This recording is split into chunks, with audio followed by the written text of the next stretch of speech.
السلام عليكم، أهلا يا أبطال جريد 5. أخباركم إيه؟ يا رب تكونوا بخير. النهاردة أول بداية مع بعض. هنبتدي النهاردة بليسون 1 من يونت 1 decimals to the thousandth place. طيب قبل ما نبتدي تعالوا سوا نفتكر. لو أنا عندي نمبر، عندي 424. طيب الفور هنا كنت عارفة ان place value، البليس value بتاعها فين؟ الونز. طيب التو دي تنس، الفور في الهندردز.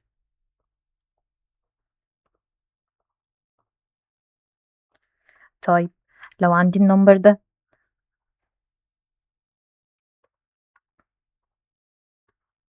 كنا برضو عارفين ان هنا ones tens hundreds وده thousand. طيب النهاردة هناخد الديسمال. لو انا عملت البوينت دي بقول عليها ايه؟ بقول عليها ديسمال بوينت، اسمها ديسمال بوينت. طيب الديسمال بوينت دي الديجيت اللي بعدها على طول، لو كتبت هنا ديجيت بعدها على طول بقول عليه ايه؟ بقول عليه تنس. بقول عليه تنسز. تنسز دي ايه؟ ده البليس فاليو للتو، اسمها تنسز. طب الفاليو للتو، هقول هنا 0. البوينت بتاعت الديسمال بوينت 2، يعني البليس فاليو تنسز. طب الفاليو ب0.2. طب لو كتبت نمبر بعد ال2، لو كتبت 7، البليس فاليو لل7 اسمها ايه هنا؟ اسمها hundreds. 100 اللي احنا حافظينها عادي جدا، وازود عليها ايه؟ THS. زي هنا التنس زودت عليها THS، برضو الهندردز زودت عليها THS. طيب عرفنا ان البليس فاليو لل7 الهندردز. طب الفاليو هكتب الزيرو بتاعت النمبرز اللي عندي، بوينت اللي هي الديسمال بوينت. هنا قبل ال7 كان في ديجيت اللي هي 2، يبقى 0 و7. ده بيت مين؟ ده بالبليس الهندردز. طيب لو كتبت بعد ال7 نمبر، كتبت 9، البليس فاليو 1000.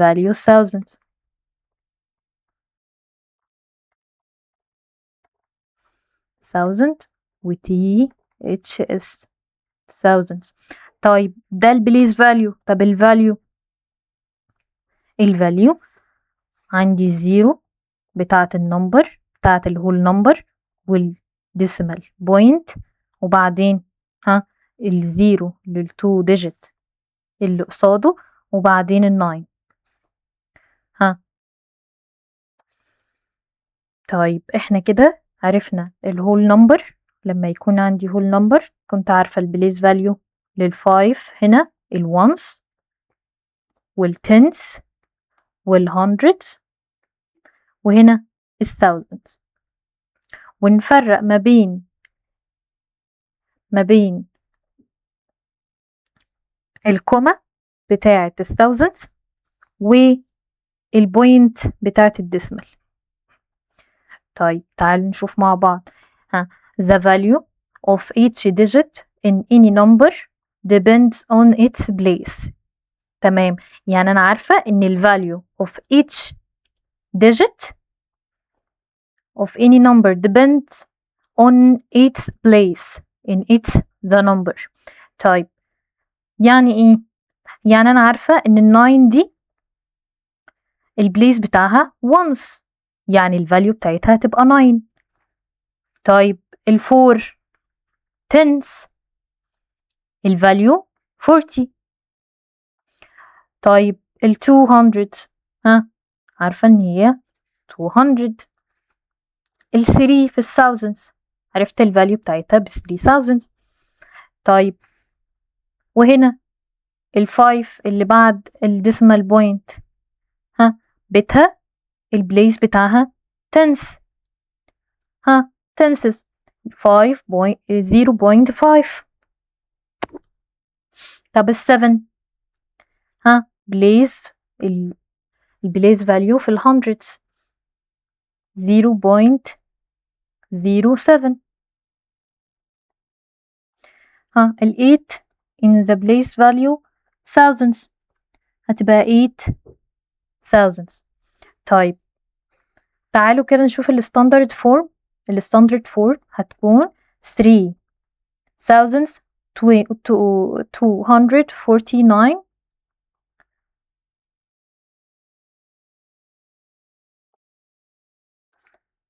والديسيمال بوينت 578,000.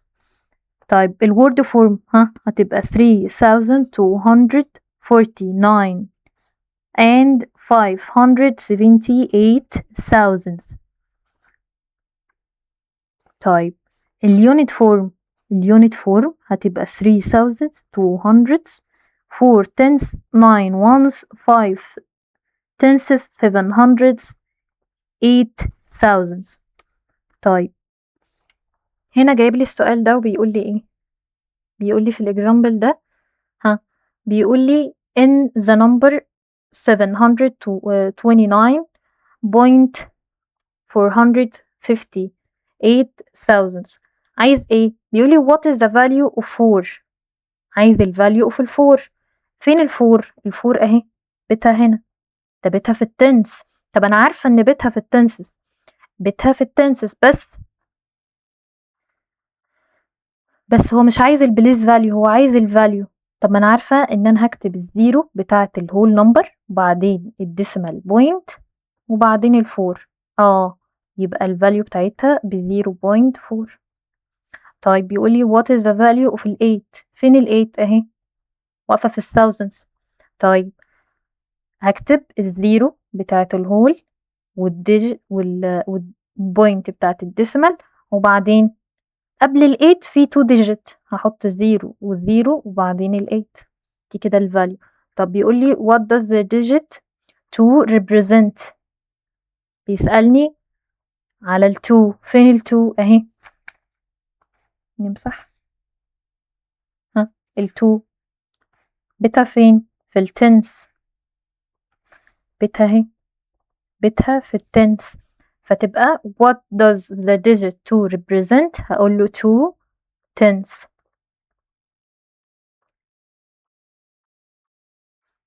what does the 9 represent. ال9 هنا في الونس، يبقى اقول له ايه؟ هقول له 9 ones represent الونس. بيقول لي what is the value of the digit in hundreds place.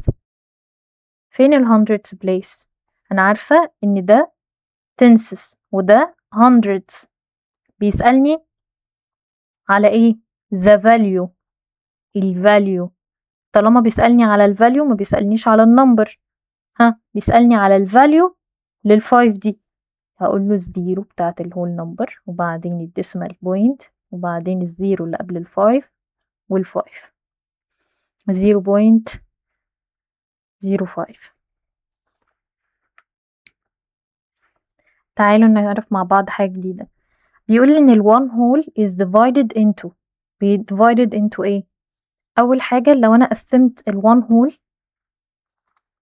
ل 10 equal parts، لو انا قسمته ل 10 equal parts وخدت 1 part منهم، خدت 1 part بس، ال1 part ده equal ايه؟ equal 1 tenth. 1 tenth. طيب equal ايه لو انا كتبته بالديجيت؟ equal 0.1 1 tenth.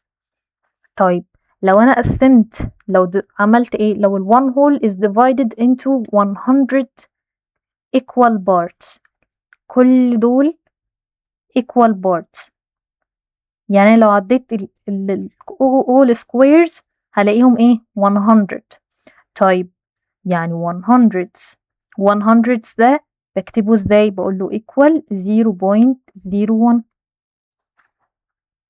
طيب 1000 equal part، يعني أخدت 1 part من ال 1000 part equal ايه؟ equal 0.001. بيته فين؟ بيته في الثاوزندز. 1000 خدت 1000 بس. طيب يعني المربع ده، يعني اللي هو مربع بس الصغير ده، السكوير الصغير ده بإيه؟ ب1000. طيب يعني أنا لو جابلي، لو أنا مقسمهولي على 10 equal part وخدت 1 part يبقى 1/10. طيب لو عندي هنا مقسمهولي على 100 equal parts وخد بس 1 part هيبقى 1 ايه؟ 100. طب ولو 1000 equal part واخد 1 part هتبقى 1 ايه؟ 1000. طيب تعالوا نحل مع بعض. بيقول لي record what decimal is shown. طيب تعالوا نشوف أول حاجة. أنا عندي هنا إيه؟ أقدر أقسمها إن ده أدي 1 وأدي 2 وأدي 3، أدي كده 3 بارت. فين؟ في التنس. يعني أقول له أدي 0 بوينت، عندي دي 1 2 3، يبقى كده 3 في الإيه؟ في التنس. طيب عندي هنا كام في ال100؟ عندي في ال100 هقسمها لإيه؟ ل4 سكوير.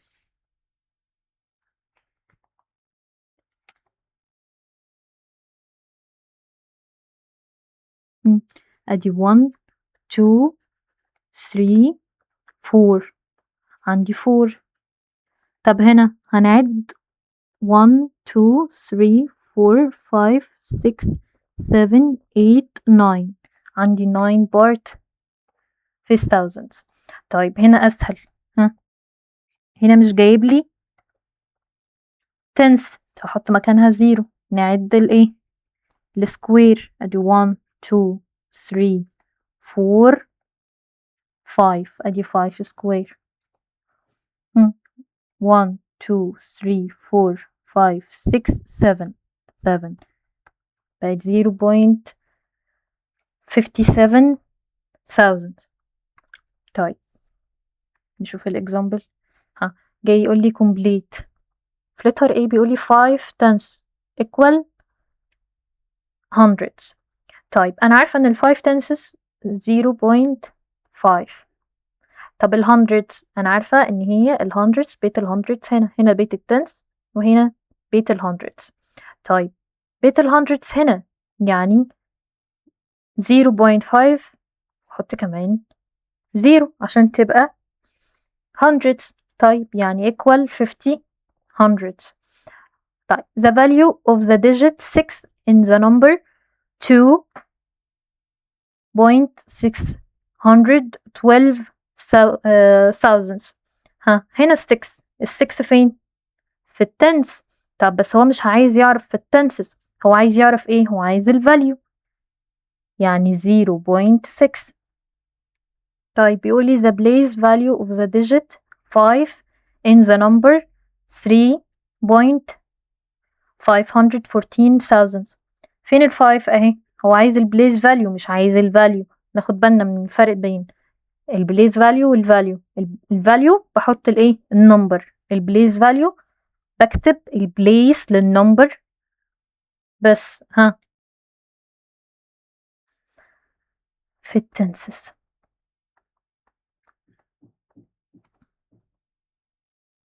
طيب جاب لي هنا نمبر بيقولي the digit 7 represent. بيسألني ال 7 دي represent ايه؟ هقول له ال 7 في thousands represent 7,000.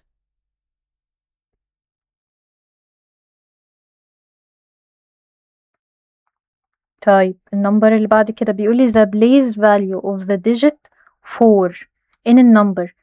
هنا ال tenses وهنا ال thousands. هو عايز ايه؟ عايز البليس فاليو. خلاص عايز البليس فاليو لل4 هقول له ان بيته فين؟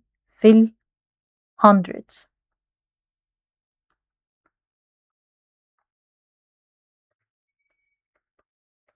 ها عايز the value of the digit 5. الفاليو هقول له ايه؟ هكتب الزيرو للهول نمبر وبعدين اخد النمبرز اللي قبل الفايف كمان بزيرو واحط الفايف. طيب يسألني على الفاليو. الفاليو للزيرو in any place الفاليو بتاعته بزيرو.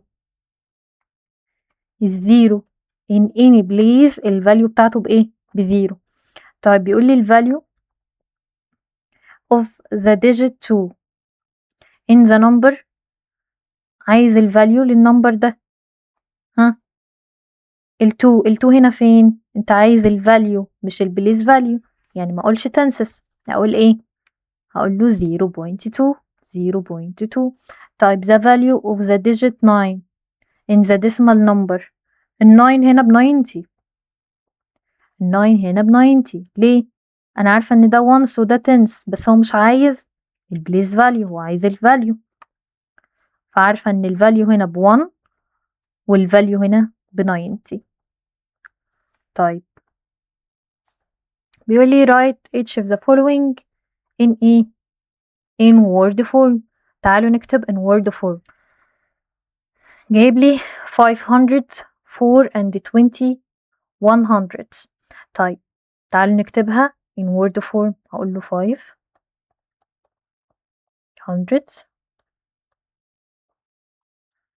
يا ريت اللي قاعد يشوف يكتب معايا، يجيب نوت والقلم ويكتب معايا. ها 504 and 20 100.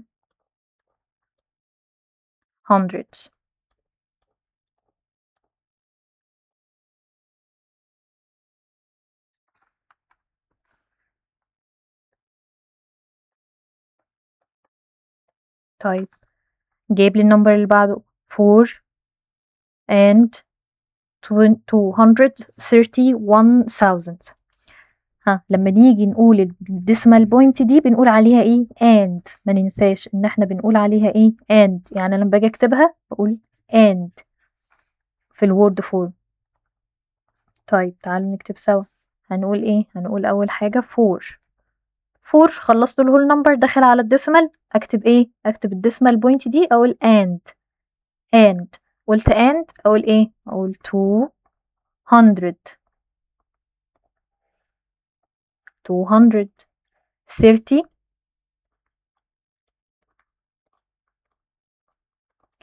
1. بيتي فين؟ آخر بيت خالص 1000. آخر ما وقفت أكتب البيت، آخر ما وقفت أكتب البيت 1000 والTHS. طيب جايب لي في letter C. ها جايب لي 49 and 80 hundreds. أكتب له 49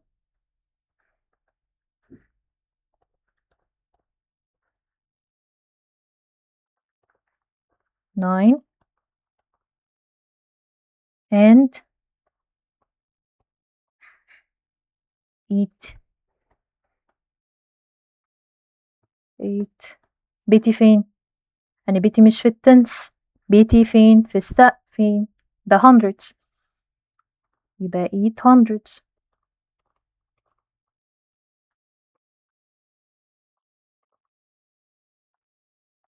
وTHS. طيب هنا مش جايب لي هول نمبر خالص، جايب لي ايه؟ جايب لي 534,000. 534,000 خلاص. هقول له 500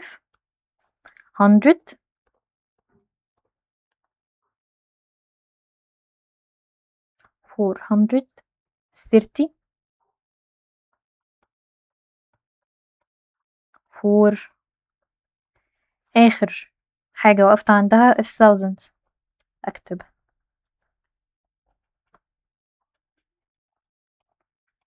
24,000.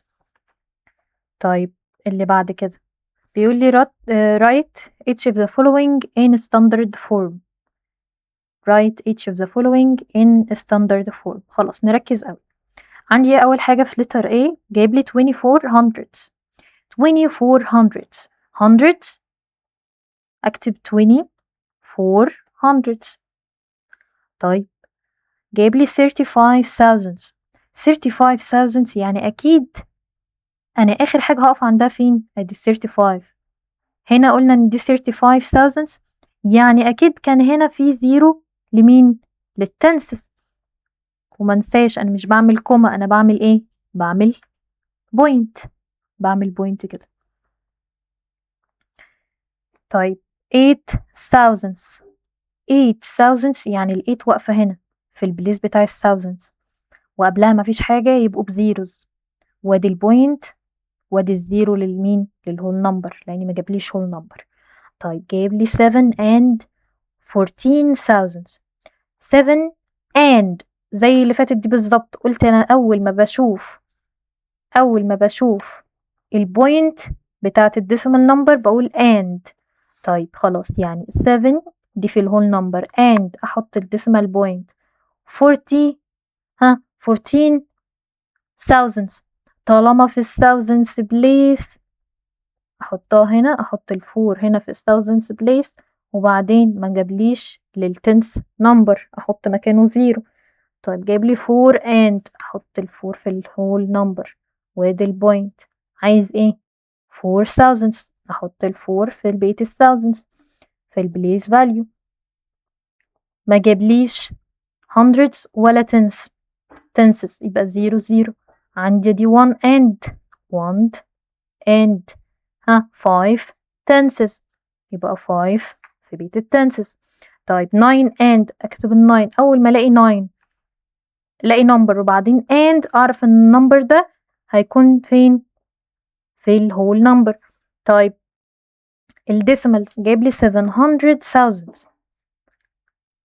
700 يبقى 700,000. 20 and أكتب 20 والديسيمال بوينت 40,000. 40,000 ادي ال 40 ما جابليش حاجة في التنسز يبقى اكتب زيرو. اخد بالي ما غلطش. هو عايزني اقف فين؟ وقفت في الثاوزند خلاص احطها في الثاوزند. ماشي 7,000 and 7,000 and 48 hundreds. 7,000 طالما 7,000 يبقى اكتب ال 7,000 اهي 7 والكوما وال3 digit لبيت الايه ال100 والتنس والونس وبعدين قال لي and.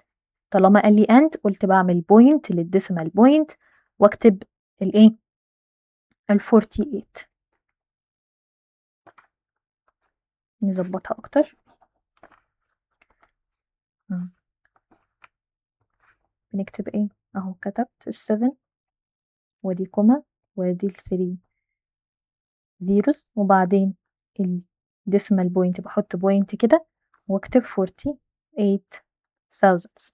طيب 3 مليون. انا عارفه ان ال 3 مليون معاه 9 zeros. 9 zeros ادي 3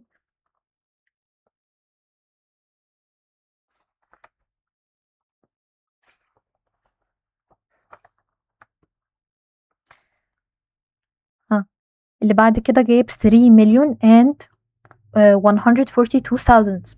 طيب أنا عارفة إن ال 3 مليون with 6 zeros ادي 3 كوما 3 zeros and 3 zeros بقى and يبقى أحط البوينت للديسمال بوينت للديسمال 142,000 يبقى 142,000. 2 مليار 2 مليار يعني 9 zeros 2 with 9 zeros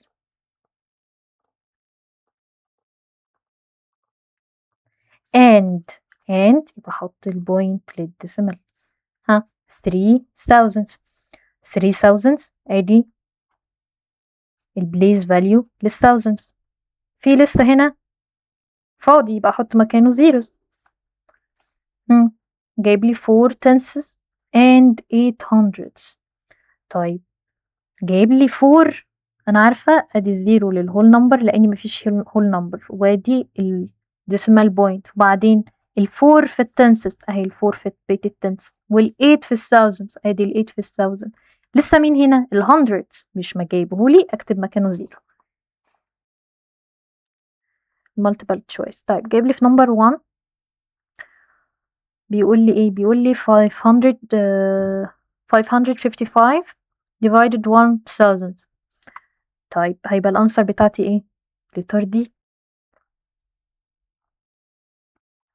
هتبقى 0 and 555. طب number 2 جايب لي 75 divided 100 يبقى 570 500. طيب جاي بيقول لي ايه في number في number 3 بيقول لي 3 and 7500. 3 and طالما قال لي and يبقى انا كده خلصت الهول نمبر، اخش على الديسيمال. 75 hundredths 75 hundredths يبقى الأنسر بتاعتي لتر B. جايب لي 27 and وقفت يبقى 27 and الديسيمال 66 thousands 66 thousands يبقى 66 thousands لتر C. 66 thousands يبقى لتر C. هنا في 0. تمام. نمبر 5 بيقول لي 2 tenths and 5 hundredths. 2 tenths and 5 hundredths يبقى ما جابليش whole number، يبقى 2 في التنسز وال5 في الهندردثs يبقى 0.25.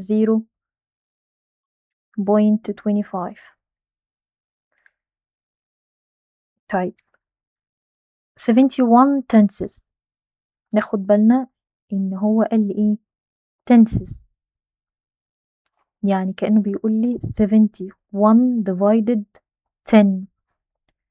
71 tenths يعني كأنه بيقول لي 71 divided 10. 71 divided 10 يبقى 0.1، يبقى لتر ايه؟ لتر بي.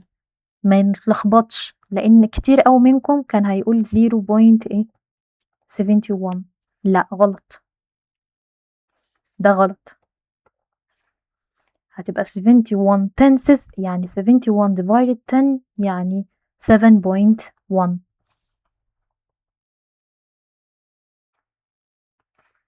اللي بعده number 7.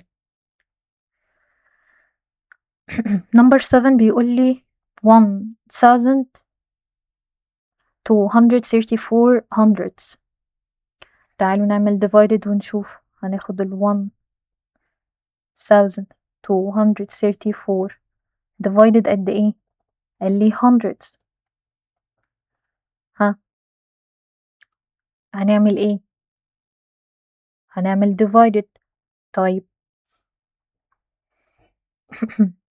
divided يبقى النمبر الجديد بتاعي بقى 12 and 34 hundredths. number 8 بيقول لي the value of 4 in the number. عايز الفاليو للفور دي، الفاليو مش البليس فاليو. يبقى عادي جدا هحط قبلها زيروز والبوينت هتبقى answer letter C. letter D. number 9 بيقول لي the value of the digit 5 in the number. عايز الفاليو هتبقى letter B. طيب the value نركز، هو عايز الفاليو ولا البليس الفاليو؟ عايز الفاليو of the digit 3 in the number. عايز الفاليو هتبقى letter C. طب number number 11 بيقول لي the place value، ناخد بالنا هنا قال لي the place value، يبقى عايز البيت بتاعها of the digit 3. 3 هنا فين في التنسز. number 12 بيقول لي which of the following doesn't equal 400,000. which of the following doesn't equal 400,000. طيب هو عايز يعرف مين الوحيدة اللي مش equal ل 400,000. طيب أنا ممكن 400,000 أكيد letter A doesn't equal 400,000. ليه؟ لأن هنا دي equal 400,000 ودي equal 400,000، دي كمان لو زودتها 2 zeros بقت equal ل 400,000، إنما دي عمرها ما تكون 400,000. طيب number 13 بيقول لي the decimal fraction 0 and 0 5 3 reads. بيسألني النمبر الديجيتس دي تتقرا ازاي. هتقول له ايه؟ هقول له 53,000 letter D. طيب هنا number 14 عايز بيقول لي هي equal ايه؟ number 14 جايب لي 300 ايه؟ 300,000 equal ل 3 tenths. وبكده نكون خلصنا أول lesson من unit 1. يا ريت لو استفدتوا تكتبوا لي في التعليقات، ويا ريت لأي حد عنده أي سؤال يكتب لي برضه في التعليقات، ويا ريت تتابعوا معايا باقي الليسون الجديدة واعملوا لي اشتراك عشان تتابعوا أول بأول الليسون الجاية. ولو استفدتوا يا ريت تعملوا شير لزمايلكم عشان هم كمان يستفادوا معاكم، وأشوفكم الحصة الجاية على خير. مع السلامة.